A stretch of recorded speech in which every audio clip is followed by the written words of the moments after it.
The wind cut different across the Great Plains foothills in the early 1880s. That first winter, our homesteader learned it the hard way when his dugout dropped to near freezing 3 feet from the fire, burning through 2 cords of scarce firewood just to keep from freezing. He had built his shelter exactly like every other settler on those rolling grasslands was told to build it. Standard sod walls, basic fireplace, simple and trusted. By spring, neighbors were abandoning their dugouts after roofs collapsed from moisture, and walls leaked heat faster than fires could warm them. Across the plains, families fought the same losing battle in earth shelters built by the book and failing by the season. Over the next 3 years, this homesteader quietly adapted an old technique that kept his dugout 50 degrees warmer using half the wood. What did he understand about moving heat through earth that every serious builder should know? The claim sat 20 miles west of the nearest timber, where the rolling grassland met the first gentle slopes that would become real hills further west. Samuel Garrett had filed on 160 acres in 1881, drawn like thousands of others by the promise of free land under the Homestead Act. The soil ran black and rich for farming, but the landscape offered little else: scattered cottonwoods along dry creek beds, buffalo grass stretching to the horizon, and wind that never seemed to rest. Most homesteaders arriving in those years faced the same basic problem.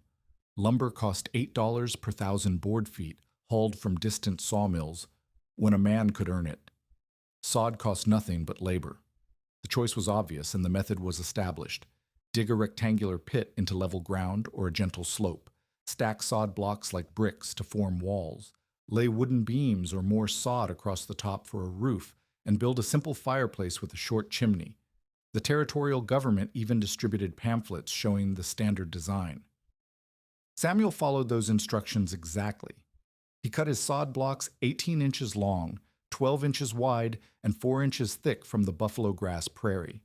The dense root system held the blocks together like natural bricks. He dug his foundation 3 feet into a south-facing slope, stacked the walls 4 feet high, and topped them with salvaged lumber and a layer of sod. The fireplace went against the north wall, built from field stones with a clay and grass mortar, venting through a simple stone chimney that rose barely above the roof line. The first autumn brought encouragement.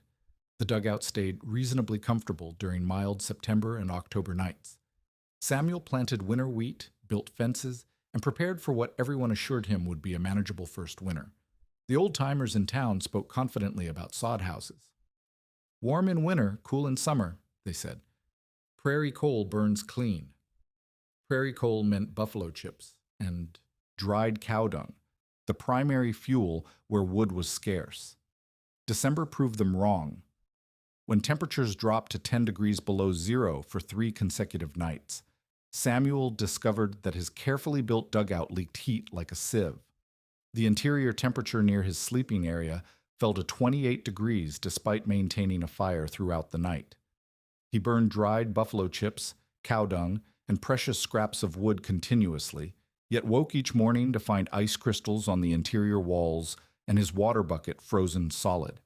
The thin sod walls provided minimal insulation, and the simple stone chimney carried away more heat than it retained. By January, Samuel was burning nearly a quart of mixed fuel per week just to maintain barely tolerable temperatures. His neighbors faced identical struggles. The Peterson family, homesteading 2 miles south, abandoned their dugout after the roof collapsed under heavy snow, crushing their furniture and flooding their supplies.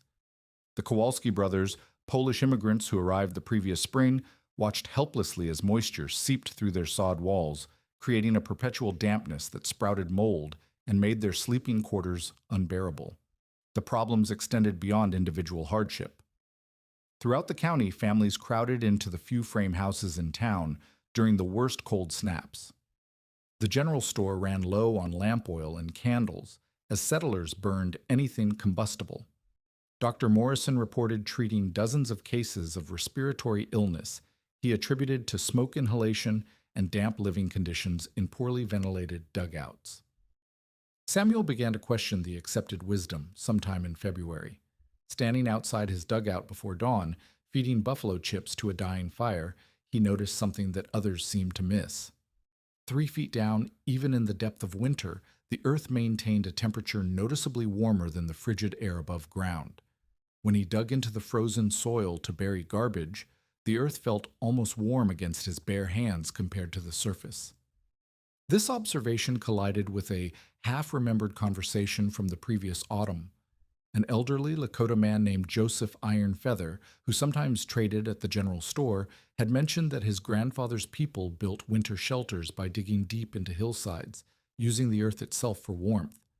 Samuel had dismissed the comment at the time, assuming it referred to primitive conditions his own modern methods had surpassed. Now, shivering in his failing dugout, Samuel reconsidered that conversation. He also recalled stories from his German immigrant neighbors about old country houses built partially underground, structures called Erdhaus that reportedly stayed warm with minimal fuel. These weren't desperate measures, but deliberate techniques developed over generations. When Samuel mentioned these ideas to his neighbors, the response was predictable. "That's primitive thinking," said Thomas Wheeler, who owned a small frame house in town. "You're talking about living like savages or peasants." The local building supply dealer, Marcus Fleming, was more blunt. "Dugouts are temporary shelter. Soon as you can afford proper lumber, you build a real house. Why waste time and labor on something you'll abandon?" Even Samuel's own family expressed doubts. His brother Edward, visiting from Iowa that spring, surveyed the dugout and shook his head. "This is fine for getting started, but you need to think bigger. Log cabin, frame house, something with proper walls and a real foundation. Stop fooling around with dirt and get serious about building." But Samuel had spent too many nights shivering in his properly built dugout to accept conventional wisdom without question. The standard method was failing not just for him, but for dozens of families across the county. Every week brought news of another collapsed roof, another family driven indoors by cold and dampness, another homesteader abandoning their claim after a brutal winter and inadequate shelter. By late spring of 1882, Samuel had made a decision that would set him apart from his neighbors and challenge everything the frontier building guides recommended. Instead of abandoning his dugout or simply improving the existing design, he would dig deeper into the hillside itself, treating the earth not as an obstacle to overcome, but as the primary material for a heating system that worked with the land rather than against it. Samuel began construction of his modified dugout in late May of 1882, after the ground thawed and before the demanding work of summer farming. His first step departed radically from standard practice. Instead of digging a simple rectangular pit, he selected a site where a natural hillside rose gently behind his chosen location. This positioning would allow him to excavate directly into the slope, creating a rear wall made entirely of undisturbed earth. The excavation required different tools and techniques than conventional dugout construction. Samuel borrowed a heavy mattock from neighbor Klaus Hoffmann, a German immigrant who had used similar tools in the old country for digging root cellars. The mattock's broad blade and pick combination proved essential for cutting through the dense prairie sod and compacted soil layers beneath. Unlike the surface sod cutting used for wall blocks, this excavation went deep into earth that had remained undisturbed for decades. Samuel carved his sleeping alcove directly into the hillside, extending it 8 feet back from what would become his interior wall line. This created a rear sleeping area surrounded on 3 sides by solid earth rather than constructed sod blocks.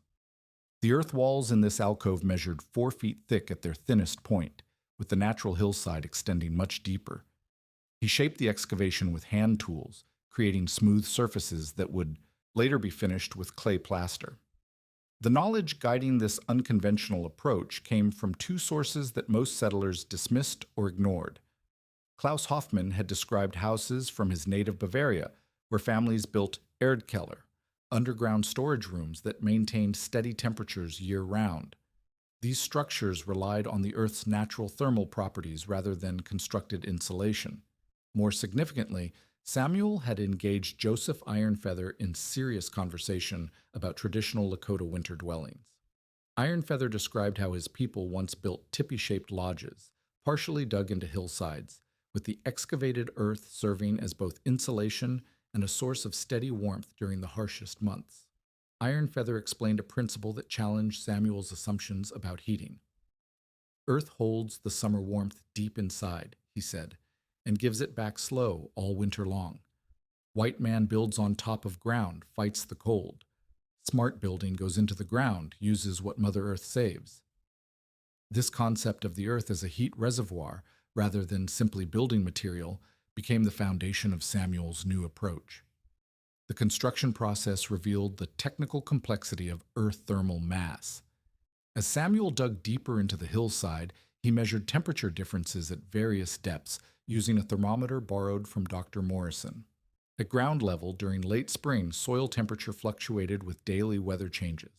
3 feet down, temperatures remained remarkably stable around 52 degrees Fahrenheit, regardless of surface conditions. At 4 feet deep, where his sleeping alcove reached its maximum depth, the Earth maintained 55 degrees even during unseasonably cool nights. These measurements confirmed Iron Feather's explanation. The Earth was indeed storing heat absorbed during previous seasons and releasing it gradually. Samuel realized he was not simply building a shelter, but tapping into a natural heating system that operated continuously without fuel, maintenance, or human intervention. The sleeping area configuration maximized contact with this Earth thermal mass. Samuel positioned his bed platform directly against the excavated rear wall, ensuring that his body would receive radiant heat from the Earth throughout the night. He carved shallow niches into the earth walls for storing clothing and personal items, creating additional surface area for heat transfer. The curved shape of the excavation concentrated warmth around the sleeping space while minimizing the volume of air that needed heating. Samuel completed the earth-banked construction by October, just ahead of the first serious cold snap. The initial test came during a 3-day period when nighttime temperatures dropped to 15 degrees Fahrenheit, conditions that had made his previous dugout uninhabitable. The results validated both Iron Feather's traditional knowledge and Klaus Hoffmann's old world experience. Inside the earth-banked sleeping alcove, temperatures remained stable at 54 degrees Fahrenheit throughout the coldest nights. Samuel measured this temperature at multiple points using Dr. Morrison's thermometer, confirming consistent readings against the earth walls, near the bed platform, and in the airspace of the alcove. The earth was radiating stored heat continuously, creating a microclimate that required no external heat source to maintain comfortable sleeping conditions.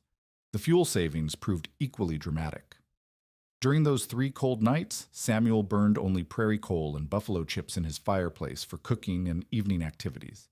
He required no overnight heating to maintain comfortable sleeping temperatures, a stark contrast to his previous winter's experience of feeding fires continuously through the night.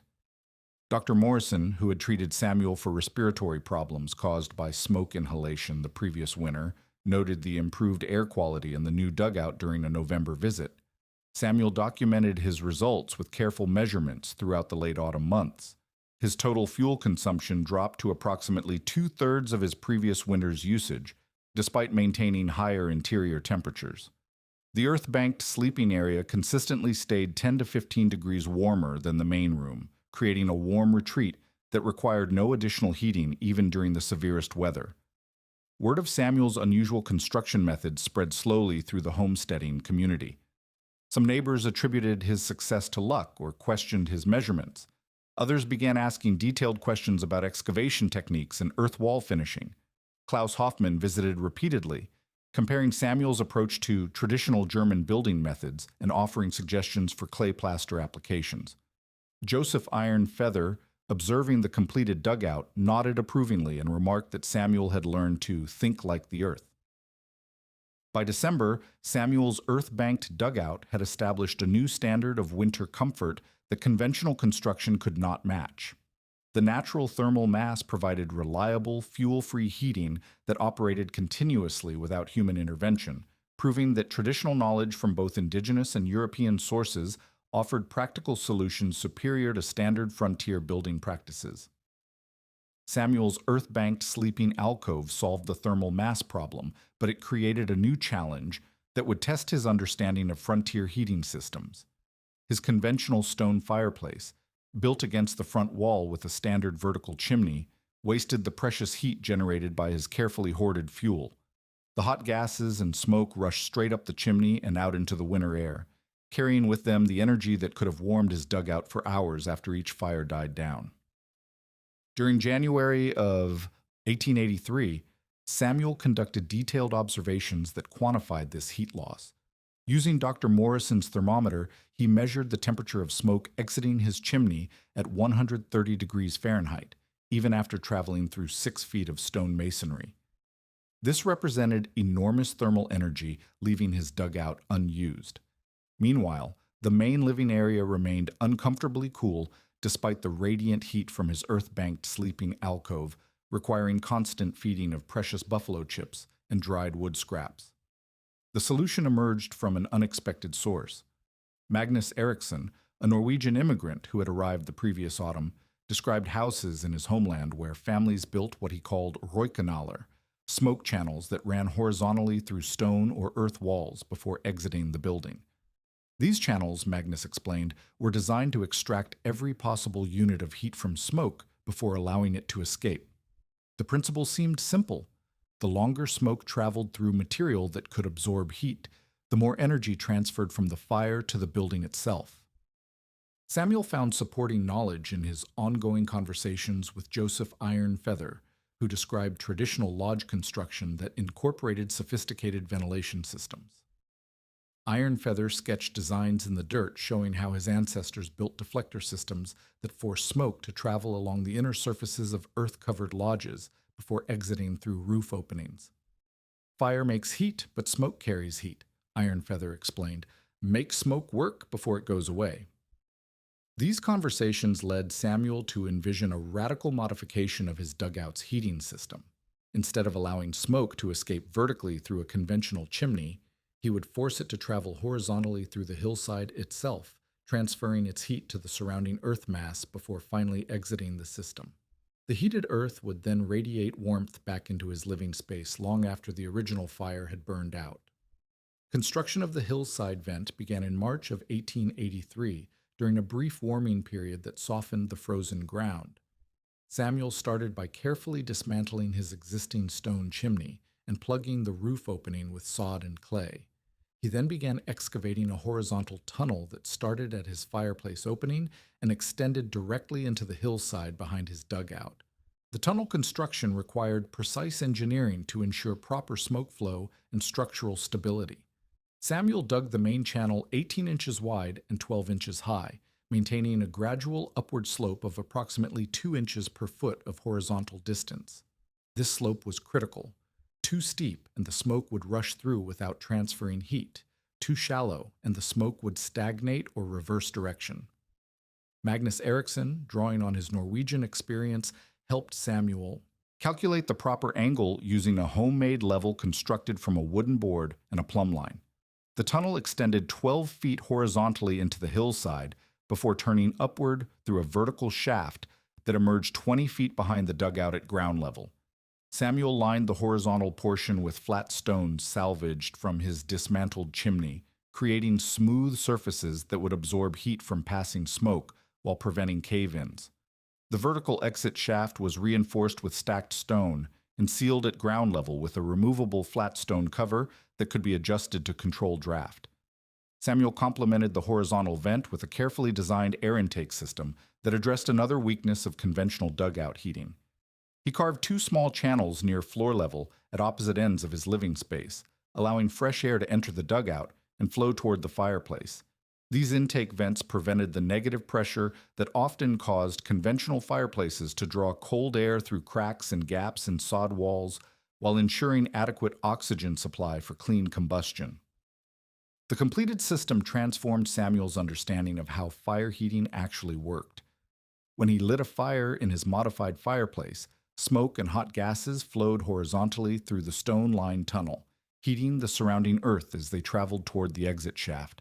The thermal mass of the hillside absorbed this heat and radiated it gradually back through the earth walls of his sleeping alcove and into the main living area. Testing during the severe cold snap of late March 1883 demonstrated the system's effectiveness.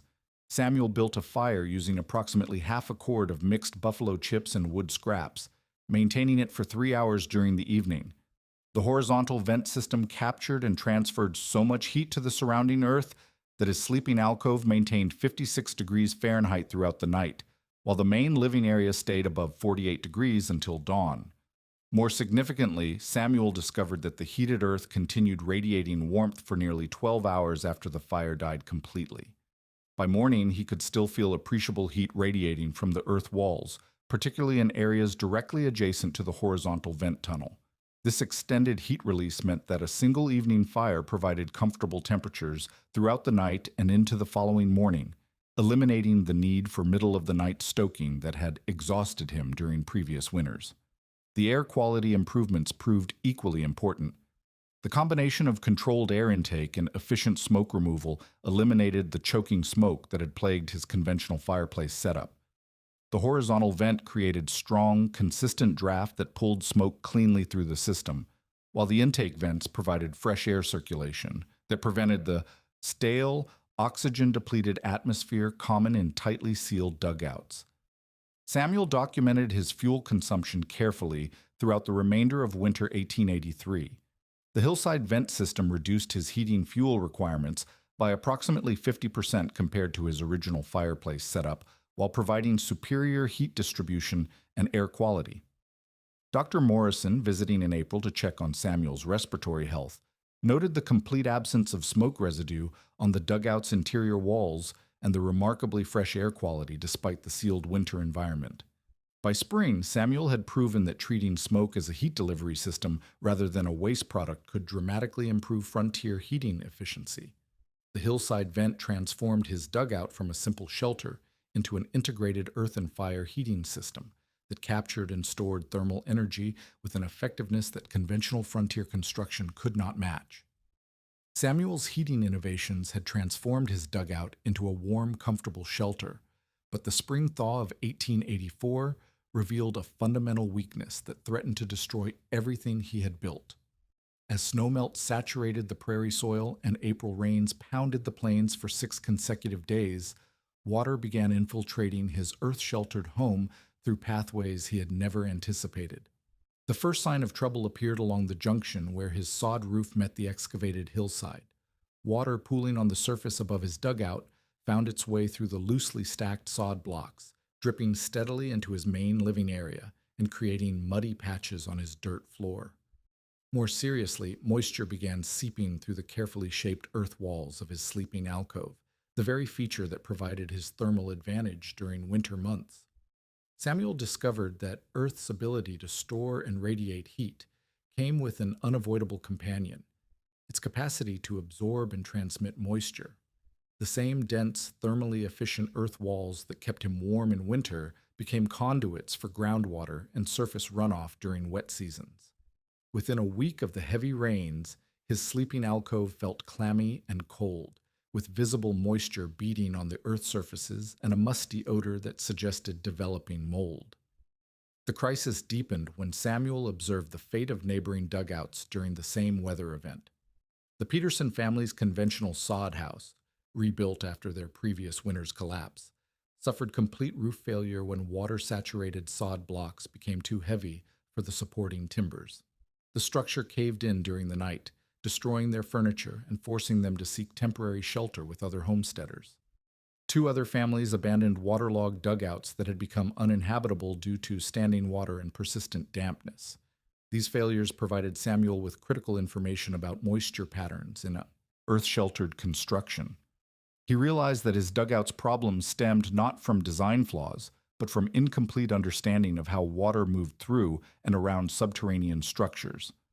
The solution required treating water management as systematically as he had approached thermal mass and smoke ventilation. Samuel's first breakthrough came from studying the few dugouts that had survived the spring floods without major damage. These structures shared common features: raised floors, drainage systems around their perimeters, and layers of material under their sod roofs that channeled water away from living spaces. More specifically, Samuel noticed that Lars Andersson, a Swedish immigrant, had built his dugout with techniques borrowed from Scandinavian root cellar construction that emphasized water control over thermal efficiency.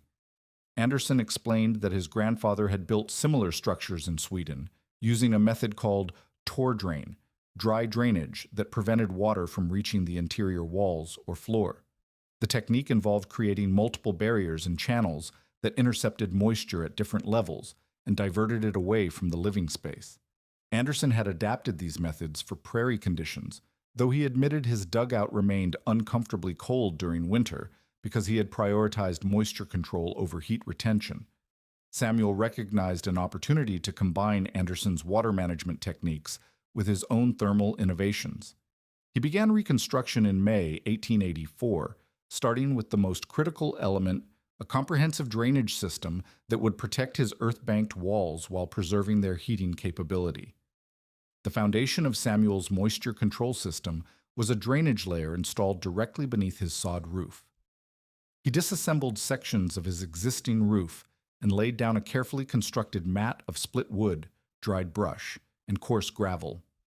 This layer created air spaces that allowed water to flow laterally across the top of his dugout rather than seeping downward into his living space. The drainage mat extended beyond the walls of his dugout, channeling runoff away from the structure entirely. Samuel complemented the roof drainage with a perimeter ditch system that addressed surface water before it could infiltrate his earth walls. He excavated a shallow trench 18 inches deep around the entire dugout, positioning it 3 feet away from his exterior walls. This trench intercepted rainfall and snowmelt flowing down the hillside, directing it around his dugout rather than allowing it to pool against his earth-banked construction.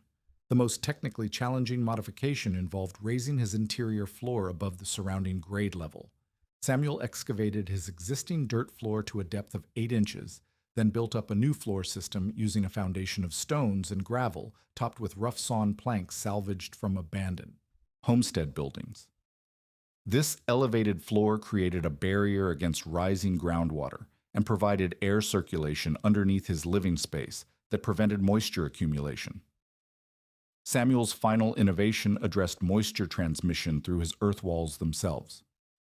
Working with Klaus Hoffmann, who possessed knowledge of traditional German wall finishing techniques, Samuel applied a lime clay plaster to the interior surfaces of his sleeping alcove and main room.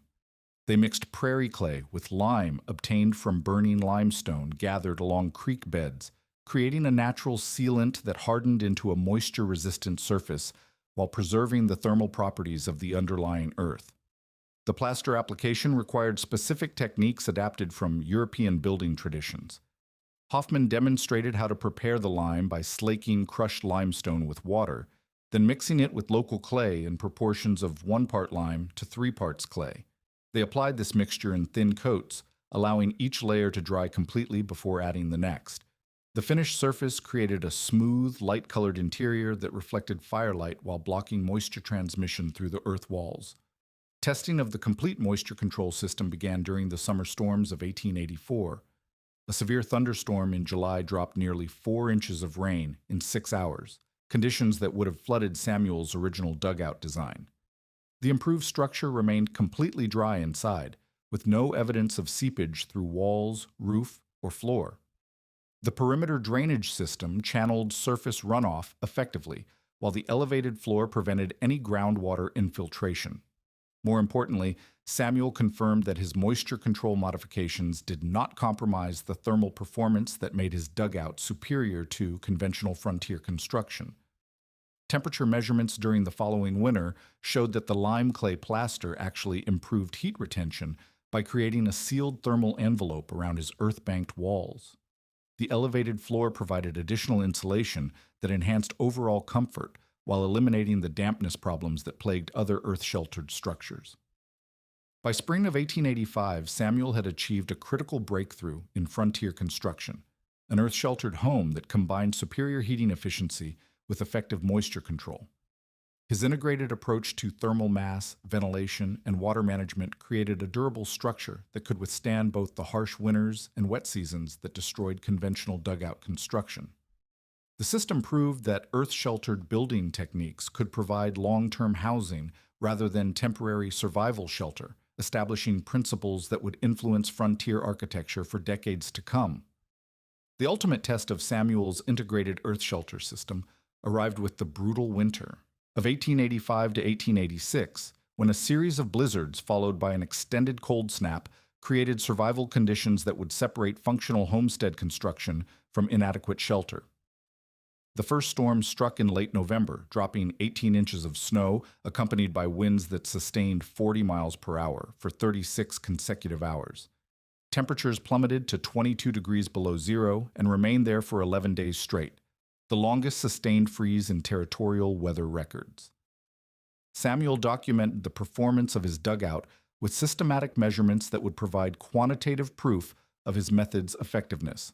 Using thermometers positioned throughout his structure, he recorded interior temperatures every 4 hours during the worst of the cold snap. His earth-banked sleeping alcove maintained a steady range between 54 and 57 degrees Fahrenheit, while his main living area stayed between 46 and 49 degrees. Most significantly, these temperatures remained stable with only 2 brief fires per day, burned for cooking and evening comfort rather than survival heating. The contrast with conventional homestead shelters became starkly apparent as the brutal weather continued. Samuel conducted a systematic survey of neighboring dugouts and sod houses, visiting families within a 3-mile radius to observe conditions and offer assistance. The results documented a pattern of systematic failure among structures built according to standard frontier methods. The Morrison family's conventional sod house, built the previous spring with careful attention to published homestead guidance, recorded interior temperatures that fluctuated between 32 and 38 degrees Fahrenheit despite maintaining fires around the clock. They consumed nearly 1.5 quarts of mixed fuel per week, exhausting their winter wood supply by early December and forcing them to burn furniture, fence posts, and dried buffalo dung scavenged from the frozen prairie. Dr. Morrison, ironically, the same physician who had loaned Samuel his thermometers, reported that his own family suffered from respiratory problems caused by constant smoke exposure and poor ventilation. More dramatically, the Kowalski brothers' rebuilt dugout suffered complete structural failure when the combination of heavy snow loading and frozen moisture expansion cracked their sod roof supports. The roof collapsed on December 4th, destroying most of their possessions and forcing them to abandon their claim temporarily. They took shelter with the Peterson family, whose own dugout leaked heat so rapidly that both families crowded into a single room heated by a dangerous, overstoked fire that consumed their remaining firewood reserves within days. Samuel's fuel consumption data provided precise measurements of his system's efficiency advantage. Throughout the 11-day cold snap, he burned a total of 2 and 1/4 cords of mixed buffalo chips, dried wood, and prairie coal. This represented approximately 40% of the fuel consumed by comparable conventional shelters, while maintaining superior interior temperatures and air quality. More importantly, his heating system required no nighttime maintenance, allowing uninterrupted sleep that was impossible in conventional dugouts where fires had to be tended every few hours to prevent freezing. The social dynamics surrounding Samuel's success shifted decisively during this severe weather event. Thomas Wheeler, the merchant who had previously dismissed earth-sheltered construction as primitive foolishness, visited Samuel's dugout in late December to witness the system's performance firsthand. Wheeler found Samuel comfortably reading by firelight and shirt sleeves, while his own frame house in town required constant stoking of an expensive coal-burning stove to maintain barely tolerable temperatures. More significantly, practical homesteaders began seeking detailed instruction in Samuel's construction techniques. Magnus Eriksson, the Norwegian immigrant who had shared knowledge about horizontal smoke channels, brought 2 other Scandinavian families to examine Samuel's integrated moisture control and thermal mass systems. They took careful measurements and made detailed sketches, preparing to incorporate these methods into their own planned construction projects. The first successful replication of Samuel's methods occurred in spring of 1886, when the Johansson family, recent Swedish immigrants, built their dugout using the complete earth-banked, hillside-vented, moisture-controlled design. Samuel provided direct consultation during their construction, ensuring proper excavation depths, drainage installation, and lime clay plaster application. The Johansson structure performed flawlessly during the following winter, validating the reproducibility of the system and establishing Samuel as a recognized expert in earth-sheltered construction. Word of the dugout's exceptional performance spread through the broader homesteading community via the territorial newspaper. A correspondent for the Omaha Weekly Herald visited Samuel's claim in March 1886, documenting the integrated heating and moisture control systems for publication. The article, titled "Subterranean Homes Prove Their Worth on the Plains," provided technical diagrams and construction details that influenced dugout building practices across Nebraska, Kansas, and Dakota territories. The long-term durability of Samuel's construction became evident as his dugout entered its 5th year of continuous occupation. While neighboring conventional shelters required major repairs, roof replacements, or complete rebuilding, Samuel's structure showed minimal deterioration.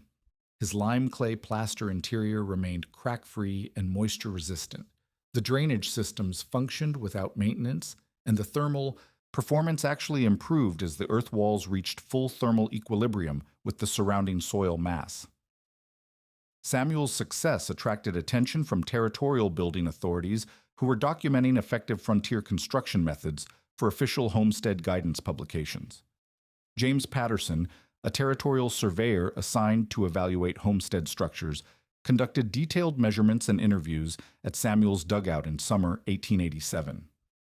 Patterson's official report recommended earth-banked construction with integrated ventilation and moisture control systems for homesteaders in timber-scarce regions, representing the first official recognition of advanced earth shelter techniques in territorial building codes. The influence of Samuel's innovations extended beyond individual construction projects to shape community planning approaches. When the nearby settlement of Plainview organized construction of a community root cellar and storm shelter, residents adopted Samuel's drainage and thermal mass principles for the design. This large-scale application demonstrated that the earth shelter methods could scale from individual homesteads to community infrastructure projects. By 1888, Samuel's integrated earth shelter system had evolved from a controversial experiment to an established alternative within frontier construction practices. At least 7 families within a 10-mile radius had built dugouts incorporating his thermal mass, ventilation, and moisture control innovations. These structures consistently outperformed conventional construction during severe weather events, establishing a track record that convinced skeptical neighbors of the method's practical value. Samuel Garrett had transformed frontier understanding of what earth-sheltered construction could achieve. His systematic integration of thermal mass, smoke management, and moisture control created a building system that delivered superior comfort, durability, and fuel efficiency compared to standard homestead methods. Most importantly, he had proven that traditional knowledge from indigenous and European sources could be combined with frontier innovation to produce solutions that surpassed accepted building practices. The mocked Hillside vent had become the foundation of a construction revolution that would influence earth shelter building techniques for generations to come.